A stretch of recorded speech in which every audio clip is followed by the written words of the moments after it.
Oh, baby. I think we are the good luck charm, folks. Welcome into Eagles Uncovered, presented by the Androppables. I'm Brad Wakai. That's Tyson Gentry. And Tyson, I think Philadelphia's got to come and start patting us on the back. We maybe need our own statues because once we started this podcast, it's been nothing but smooth sailing here for the Philadelphia Eagles. Well, first of all, I'm pretty sure there's like a steel shortage out there. I'm a big guy, so I don't need a statue, right? Maybe like cardboard or something like that. But yeah, 5-0 since we started doing this. 5-0 in the Baldiani era and the Bald Nick Sirianni era, and the national media has been focused on the funeral of the Cowboys, so we don't have to get too far into that. But just know we're the ones that put them in the grave, fellas. Yeah, absolutely. And Nick Sirianni, if I knew this was going to be all it took is shaving the head, I would have came and given him one of my Bic razors. You knew that you liked him for some reason. You couldn't quite figure it out, but now it's connected. He just respects the bald head. And how about our linebacker, Zach Bond, bald head? I think the bald thing's the thing for the Eagles, man. I wouldn't be opposed. I mean, Jalen, grew out the dreads all the way until he got benched and transferred, and they cut him off. Shows up with the fade. I think he had Grant Calcaterra cut his hair or something like that earlier this season, or maybe Johnny Wilson. That was a touchdown agreement. Did you see that? It was. I saw it. A bet or whatever it was that. I'll get you a touchdown. You just got to cut your hair. I mean, it's a military mindset, right?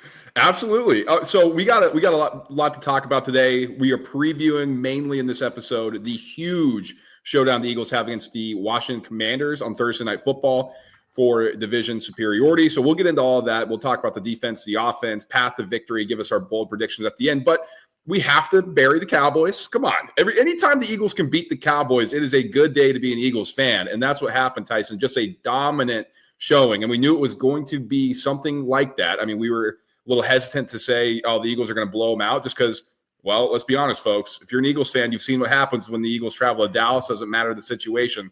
But with Cooper Rush at the helm, and it just wasn't quite exactly the same Cowboys team. And so the Eagles look good, man. What'd you take away from that? Well, before the game, I was like nervously pacing around my house, or I must have looked nervous because my girlfriend was like, "Why are you worried? The Cowboys stink." And I had to walk her through the history a little bit. Haven't won here since 2017. These guys seem to always have our number. All this stuff, like it's a backup quarterback, and that means Cooper Rush is going to put 40 points on us. And it was like pretty much immediately clear that wasn't going to be the case in that game. And I think there's been a little bit of revisionist history with this game. Like, people are forgetting it was 7-6 at one point. People are forgetting that if the sun isn't blaring into Cooper Rush or CeeDee Lamb's eyes, that, maybe the Eagles have a game on their hands going into half. But the way that second half unfolded, it was really just a tough second quarter. And outside of that, it was Eagles domination. And that's something that we're hoping to see more of. But it's hard to wrap your brain around the fact that, 7 weeks ago, this team played the Tampa Bay Buccaneers and looked just lost. And I think that's where people are a little hesitant to say the Eagles are a good football team, right? Because, I mean, they win 5-0, they go from 2-2, they're now 7-2, and all of a sudden it's like, do we have to buy into the Eagles again? We saw what happened last year. This team feels different. They feel locked in. They feel like they have an identity. And Tyson, it starts on the defense. We'll get into that. I thought once again they showed how they have just completely changed since the bye week. I mean, they are tackling, they're flying around, they're getting pressure. Bryce Huff had a sighting. Our boy Jalix Hunt, how about that? Maybe Howie season in the draft. I mean, that was a good value pick, it looks like. And then the cornerbacks. I mean, the young boys, Cooper DeJean, and then Quinion Mitchell. I mean, come on, man. What can you say about him? And Darius Slay, all of a sudden, man, I mean, it seems like he's a little bit more locked in all of a sudden, right? Because everybody else is playing hard. So now he feels like he's got to play hard. He gets hurt like to start the game, and it looks weird. And then Isaiah Rodgers comes in, you don't even hardly notice, right? Like, this is a team where the drop off from Slay to everybody else has been drastic. I know Eagles fans love to just get on James Bradberry about any and everything, and I'm not exempt from that. But I do wonder how much help he's been as far as like a film study standpoint goes for these young guys. If you clicked on this video, you saw the thumbnail, you saw Cooper and Quinion looking just cool as heck, right? In those starter jackets.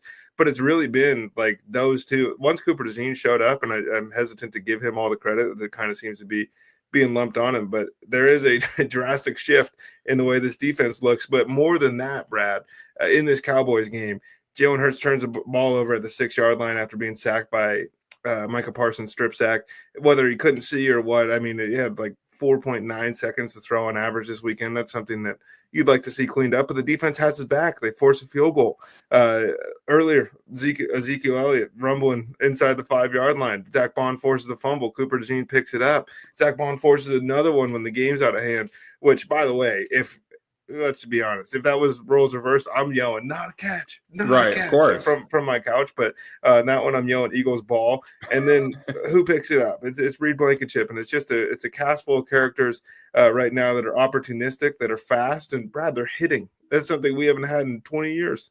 Oh, it feels so good, man. And it's been a maligned linebacking core for a long time here, even when they went to the Super Bowl in 2022. The 2017, even then they were a little unheralded, right? I mean, Nigel Bradham was the best player, but Zach Bond, eight total tackles, 3 solo, tackle for loss, the forced fumble twice. Nakobe Dean, once again, 6 total tackles or 3 solo. Probably should have had another interception. I know it was a little bit tough for a linebacker going against his body. But Tyson, here's what I love to see. CJ Gardner-Johnson, 7 tackles, 2 solo. I mean, this is why the Eagles brought him back. And honestly, I think for games like this, like when everybody's kind of like, the Eagles should roll, the guy's just so much of a psychopath that he can come in and just be like, no, we're going to get out there, we're going to kill him and yada, yada, and keep everybody fired up. And I know he's kind of rubs people the wrong way. You need psychopaths on defense. Like you need somebody in that locker room who makes sure you're showing up to play. And I thought, him coming back, I think that was a huge thing for this locker room. Did you see him on the sideline singing that Cooper DeJean TikTok song to Cooper DeJean, but making up his own lyrics? No, I didn't. It was electric. I encourage everybody to check it out. I think it's on the Eagles Instagram page. But as far as like that game goes, I think we can put a bow on it when you win, but the game by 28 points and the defense is dominant.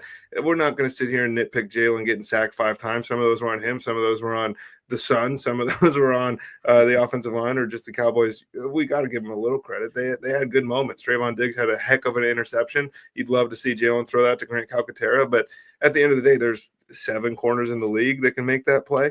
But Brad, I don't know if you heard, the Eagles have a pretty big game coming up on Thursday. Yeah, they do.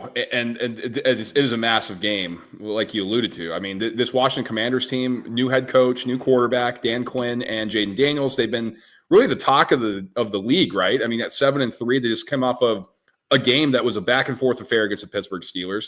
You and I on a different show that we do, we both like the Steelers to win that game. You took them outright. I took them plus the points. And mainly it was because we thought the Steelers defense was going to be able to fluster Jaden Daniels. And I think for the most part, that was the case, right? He didn't have a touchdown. It was about 50% completion percentage, but he still went over 200 yards, didn't make the huge rookie mistake. And that's been the thing for Daniels, man. 2,100 yards, 9 touchdowns, 2 picks. And he comes into Philadelphia, and he's an experienced guy playing in the South. As you know, you're an LSU guy. And I don't know, and we'll talk a little bit more about matchup. I don't know if the Commanders are coming in here feeling that intimidated, man. I think they're coming in confident.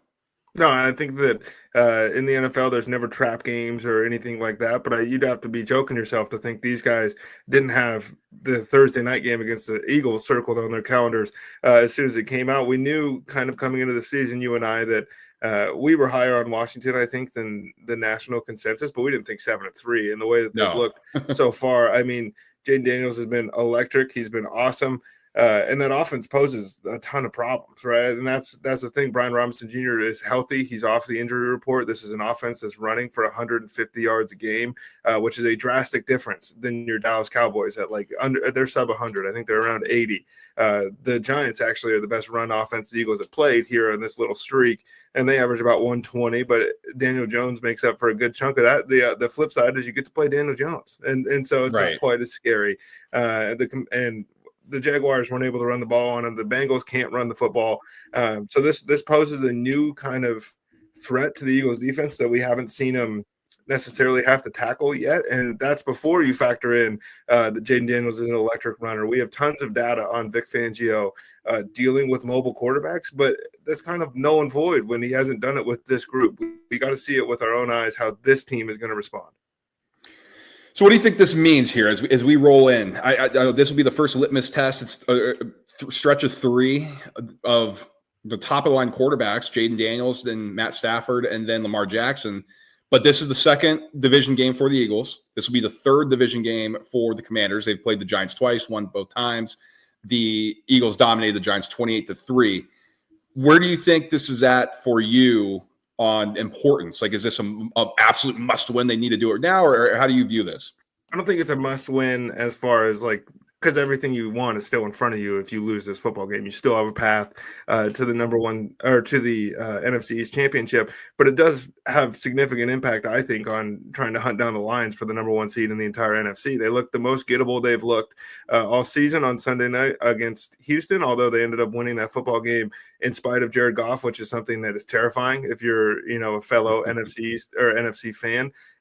But as far as importance goes, the Birds haven't had an in-division game like this in a while. I mean, when the Giants made the playoffs, it was like the talent discrepancy is huge. And then the games against Dallas have been big, but like we alluded to last week with the Cowboys guys on their Uncovered show, it's dominated by the home teams. And so this is the first one that I can think of in many moons that has a ton of weight.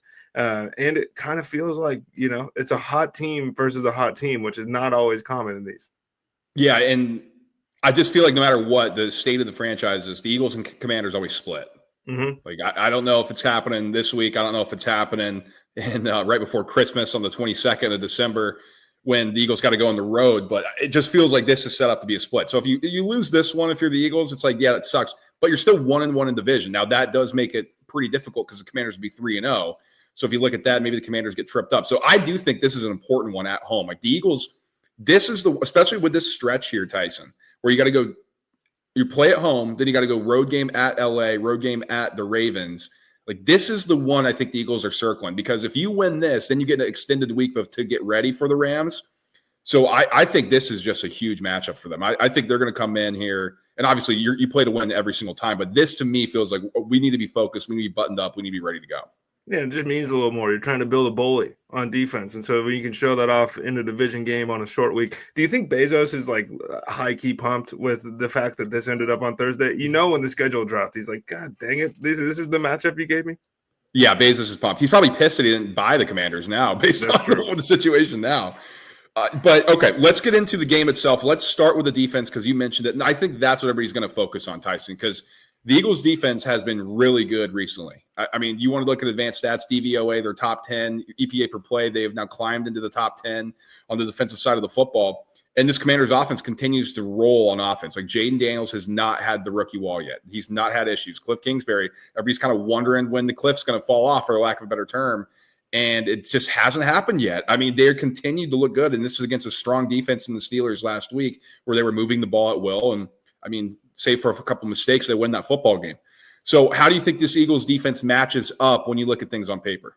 Well, I think that's yet to be determined. That's something it's tough to say, again, with the way Jaden Daniels kind of presents unique problems. But I will say what Pittsburgh did, really confining him to the pocket, and they have all-world edge rushers, right? And Watt and Herbig and I'm blanking, Highsmith and all these guys, yep. All these guys that they have. But they weren't necessarily like, let's go get sacks. It was, let's make sure that Jaden can't create on the outside because he's a little bit different than Lamar Jackson in that way. Once he breaks the pocket, he's eyes downfield the whole time looking to throw rather than looking to run. And Lamar's obviously the best in the world right now. So that's no slight against him, but it is a different style of quarterback. What I'm most interested to see is if Washington can just establish Brian Robinson Jr. and if they can establish Austin Eckler on the ground against this Eagles defense that looked a little shaky to start the season in the run game and have obviously rebounded like we mentioned. But again, when you're up by a couple scores, the other team has to throw the football. So that's going to be huge. But yeah, that's the number one thing I'm worried about. I'm not afraid of Terry McLaurin because Terry McLaurin owns the Eagles. Like I know what I'm getting when it comes to him. He's going to get 100 yards and a touchdown. So I'm looking at this here, Tyson. I love these stats. If you guys are tuning in, this is your couple times here. You've been with us at Eagles Uncovered. I like to look at EPA per play. Just get a baseline here. So the Commanders coming in, second best offense based on EPA per play. When it comes to EPA per pass, they are second behind only the Ravens. They are the best rushing team in the league when it comes to EPA per run. And that's, 0.3 better than the Bills. It's a pretty substantial margin, actually. But, Tyson, I'm looking here. This is where I think things are going to get interesting. They have the highest scramble percentage, and you kind of expect that with Jaden Daniels, right? And so I don't know how much of it necessarily is purposeful scrambles. If it's called runs, kind of looks like it. He's just there's RPO, and he's more involved in the actual run itself, and they just kind of attribute it to scramble. I think that's going to be a huge thing that the Eagles are going to have to deal with. Can you corral him? And it's kind of what you talked about, because so far on defense, 3.7% they've allowed on the scramble wise. Like, they've done a really good job of containing quarterbacks, and I think they're going to need that here. Now, when you look at it, though, I mean, who have they really played? Cooper Rush isn't really going to run around. Deshaun Watson, I mean, flat out said before he got injured, "Oh, I'm not here to run the ball." It's like, okay, dude. Daniel Jones, I think that really. Or throw it, yeah. Daniel Jones, I think that was a little bit more positive. That's something you can take away, because he has been showing the willingness to run the football and scramble when he needs to. So can the Eagles keep him corralled? Because like you said, when he's in the pocket, he can beat you, but that turns him into a one-dimensional player when you just take out his legs and he can go for 50. Yeah, and it's going to come down to, I believe at least, that the Eagles defense is the number 2 yards after contact allowed since the bye, behind the Kansas City Chiefs. I think they're sitting at it's like 2.29 or 2.7, something like that. This is all based on True Media stats, by the way. But if you can just not let him break the first tackle, not let Brian Robinson Jr. break the first tackle, you can win this game going away. Am I expecting that to happen? No. I think Jaden Daniels is like a freak. He's a true freak of nature, and he's going to have plays that are going to make you pull your hair out. But Eagles fans, we got to buckle up, because we probably got 10 years of this guy, and it's going to be the first time that we see him.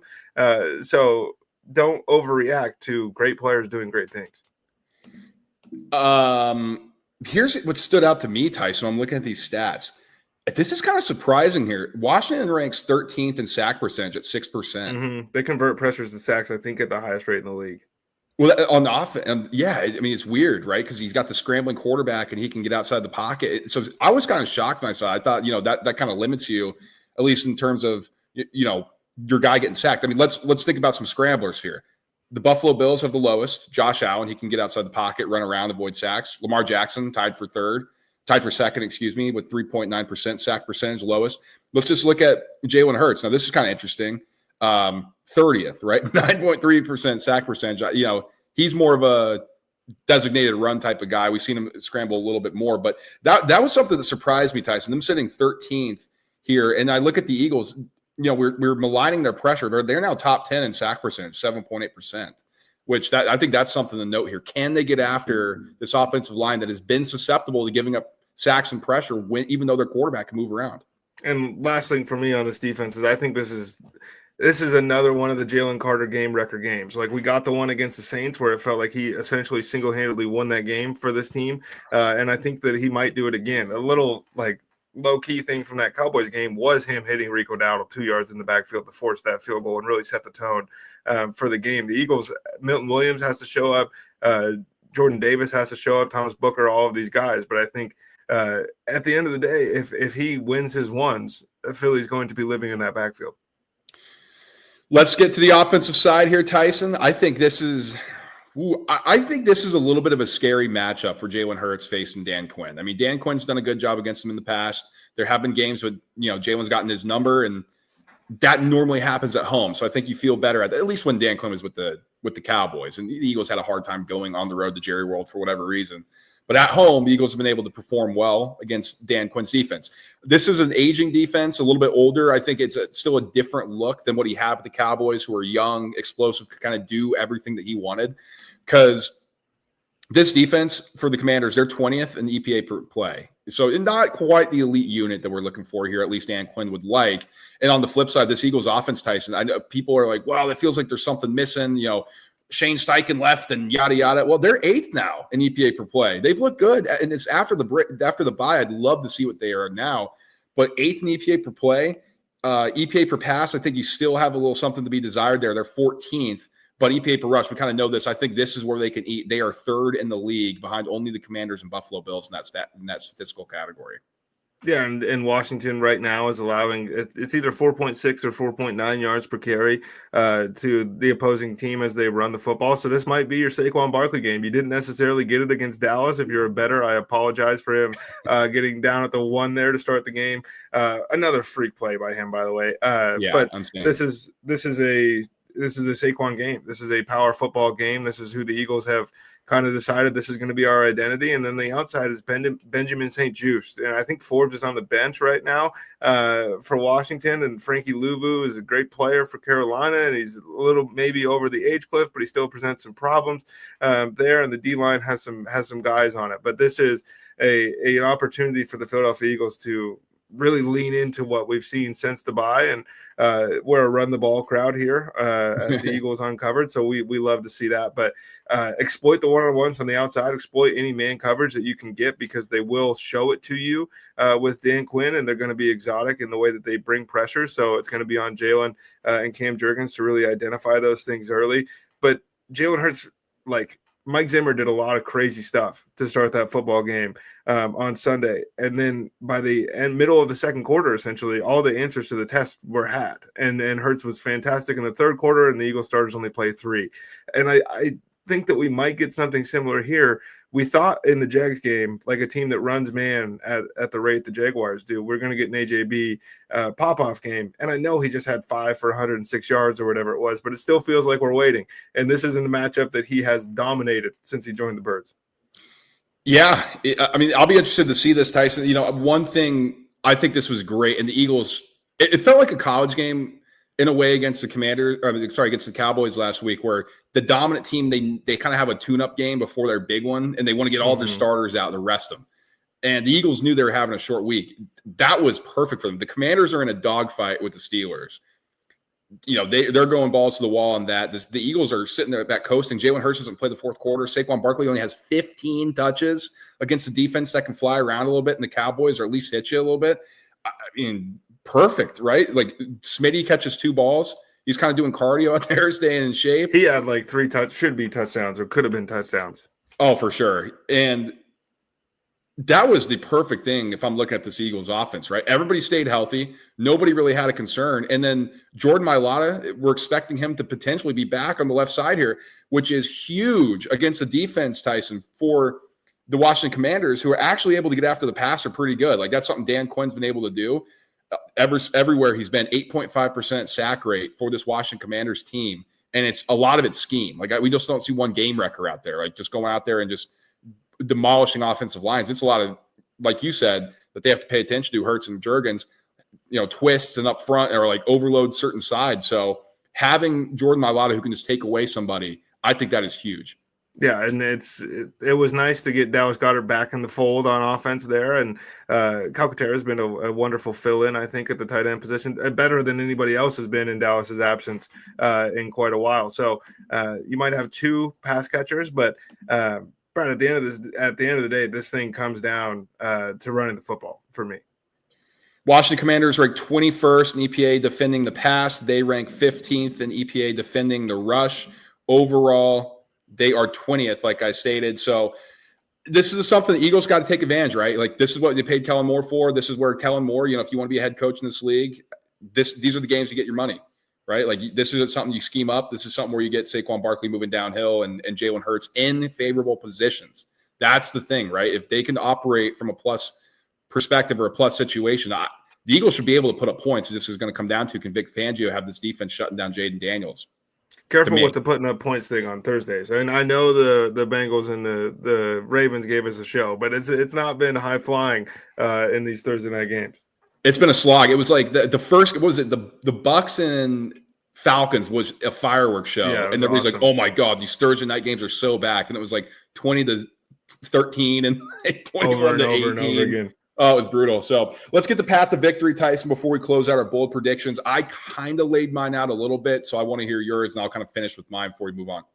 Yeah, I think the path to victory here for the Eagles, for me, is to keep Jaden Daniels in the pocket, make him be like a true pocket passer as much as you can be. I think that if they can mitigate the scrambling ability and some of those, like, as long as he doesn't get the edge, because Zach Bond's been awesome, and Cooper DeJean's been awesome, and Quinion's been awesome, and Nakobe Dean's been awesome.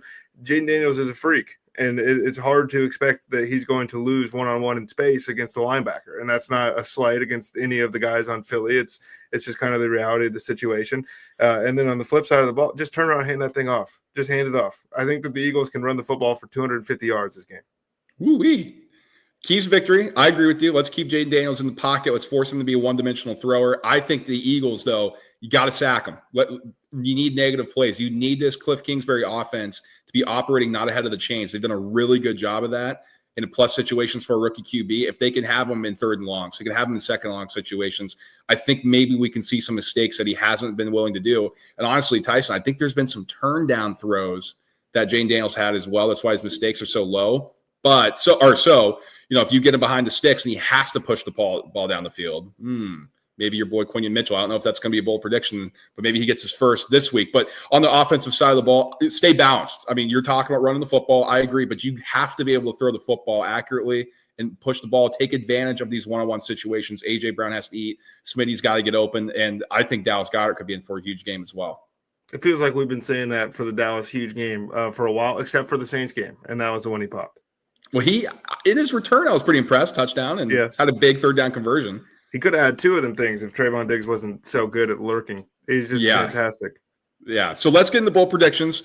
On this channel, we didn't have anything last week because we were doing a little crossover episode with the Cowboys Uncovered guys. So we will state what it was, though. I had Grant Calcaterra touchdown. I didn't think Dallas Goedert was going to play, so that would have been even more bold prediction. But he was wide open. Jalen, come on, he could have made me look smart. Previously, though, I did say Jahan Dotson was going over 25 yards, and he caught that bomb on the sideline. And I was like, I'm a genius. I look great. What are you going for on the well here? I know you keep pounding the Quinion Mitchell thing, so I'm wondering if you're going back to it or not. Well, they told me it didn't count last week, and I think that was probably fair against Cooper Rush and what ended up being Trey Lance. So I thought maybe the game was going to be close. That was just the jaded Eagles fan in me coming out. That thing was a blowout, and I was wrong again.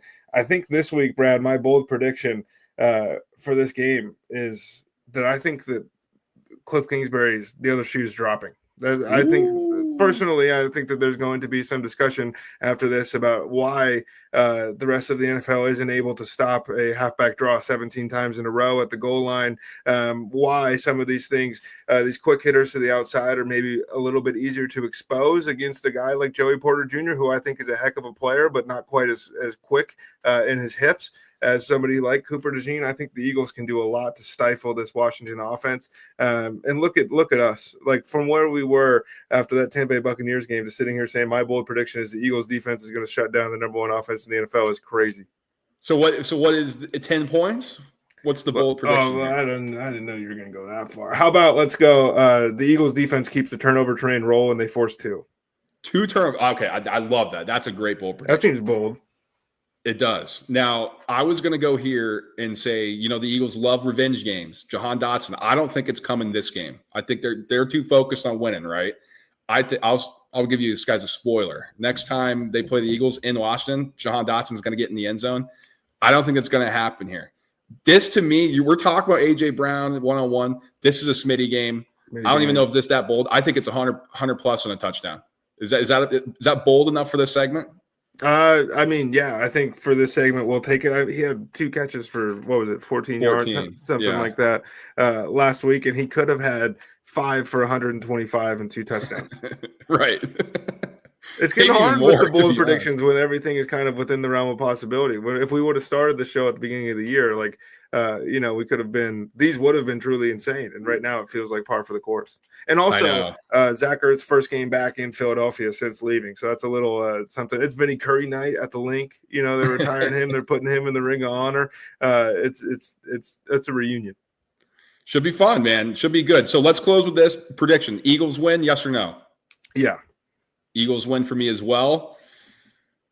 This should be a good game, man. Eagles got to do it. I think they can. I think they've turned a corner. Tyson and I both agree with that. We think the bye week, we've just been hearing stuff that's coming out, and we think this Eagles team, it doesn't feel like last year. Let's just put it that way.